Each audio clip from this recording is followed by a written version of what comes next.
dari Lebanon, dari Indonesia, dari Malaysia, dari Bangladesh, dan semuanya kita berkumpul hanya dengan satu tujuan, yaitu dipersatukan oleh kalimat La ilaha illallah.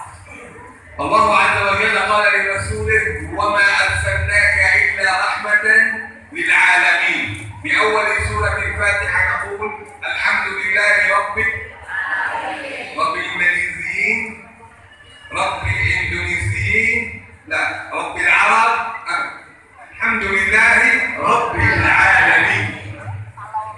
Allah Subhanahu wa ta'ala berfirman di dalam Al-Quran, wa ma arsalnaka illa rahmatan lil alamin. Sesungguhnya kamu diutus oleh Muhammad adalah untuk rahmat bagi seluruh alam. Dan kita di sini berkumpul adalah bagaimana disebut alhamdulillahirabbil alamin, ilah kita untuk semua, ilah bagi orang Arab, ilah bagi orang Indonesia, ilah bagi semua, kita di bawah semua naungan Rabbul alamin. Allah bertakdir semua alam. Lidzalik nahnu ikhwatun fil insaniyah, ikhwatun li Adam, wa nahnu ikhwatun fil Islam. Kita adalah dipersaudarakan semenjak daripada datuk nenek kita daripada Nabi Adam, kemudian turun-temurun sampai kepada hari ini, kita semua dipersatukan dengan syahadah la ilaha illallah. Ayyuhal ikhwatul kiram, la ilaha illallah Muhammadur Rasulullah qala Rasulullah fi awal da'watih. Qala ala aqul lakum kalimatan tadilu lakum biha al-arab wa taqta'u lakum biha al-ajam. Qulu la ilaha illallah tuflihu. Sesungguhnya kata-kata yang paling awal ketika diutus Nabi Muhammad sallallahu alaihi wasallam untuk mempersatukan semua jazirah Arab dan yang lain adalah dengan kalimat la ilaha illallah. La ilaha illallah tahqilu dima'ana. La ilaha illallah tasunu a'radana. La ilaha illallah tahfazu amwalana. La ilaha illallah nadkhulu biha al-jannata ma'a Rasulillah Muhammad sallallahu alaihi wasallam. Kalimah yang paling agung, kalimah yang paling tinggi, yaitu kalimah la ilaha illallah, yang mempersatukan kita semua, yang menjaga diri kita, yang menjaga hati kita, yang menjaga harta kita, yang menjaga jiwa kita, yang menjaga kita di dunia, menjaga kita di akhirat, dan memasukkan kita ke dalam syurga insyaallah.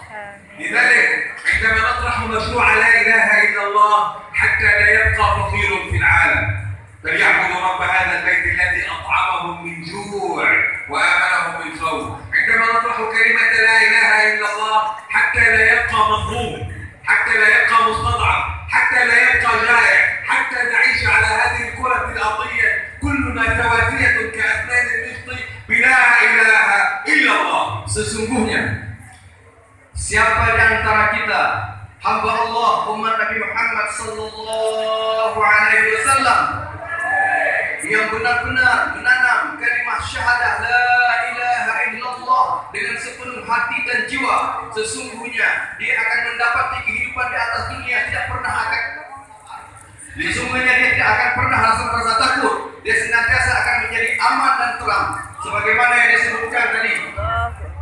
La ilaha illallah hiya allati tuzilu al-karahiyata min bainin nas wa tazra'u al-mahabbata wal hubb. Sesungguhnya kalimat la ilaha illallah ini akan mempersatukan orang-orang yang retak, akan mempersatukan kasih sayang yang terpecah, akan mempersatukan orang-orang seperti daripada keluarganya. Sesungguhnya la ilaha illallah ini menyatukan ruh yang jauh daripada jasad. Lidzalik ana lan atahaddath lam uti sa'unshidu ma'ahum la ilaha illallah. Ana lan atahaddath an baitu kalami faqad sanunshid sawiyan la ilaha illallah. Tidak akan beliau tidak berbicara tentang hal-hal yang lain yang banyak tentang dunia ini. Cuma hanya satu patah kalimah la ilaha illallah saja. Allah Akbar. La ilaha illallah. La ilaha illallah. La ilaha illallah. Muhammad Rasulullah. Alaihi salatullah. Alaihi salatullah. La ilaha illallah. La ilaha illallah. La ilaha illallah.